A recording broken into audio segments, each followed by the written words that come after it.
Hi everyone! Welcome to another episode of Foodie Pinoy. Today, we're going to cook Ginisang Monggo with pork. Here are the ingredients. 1 cup dried mung beans, 250 grams pork, 1 bunch spinach, 1 medium-sized onion, diced, 4 cloves garlic, minced, 1 medium-sized tomato, remove the seeds, then diced, 1/2 of beef cube, salt to taste. First, we're going to pre-cook the mung beans. Place 4 cups of water in a pot, then add the mung beans, then bring to boil. Simmer for 30 minutes or so until the mung beans become soft. In the meantime, let's tenderize the pork. Place the pork in a pan, add some water and a bit of salt to taste. Bring to boil and continue to simmer.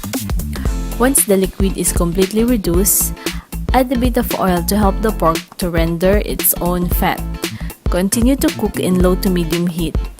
You will notice that the pork is starting to brown.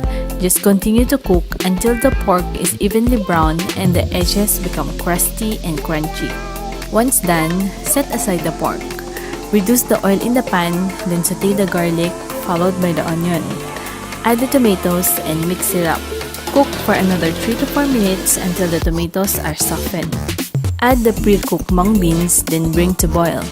Add the beef cube and simmer in low to medium heat for another 10 minutes to let the flavors blend well with each other.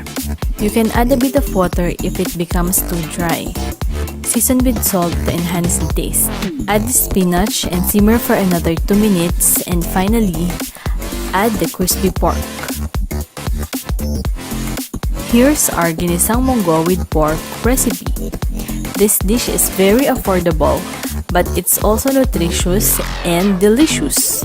Enjoy! Hi guys! Did you like this recipe? Let us know in the comment section below.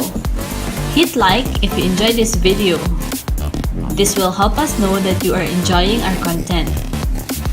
If you haven't subscribed yet, click subscribe button and make sure to click also the bell icon so you'll get notified once we release new videos.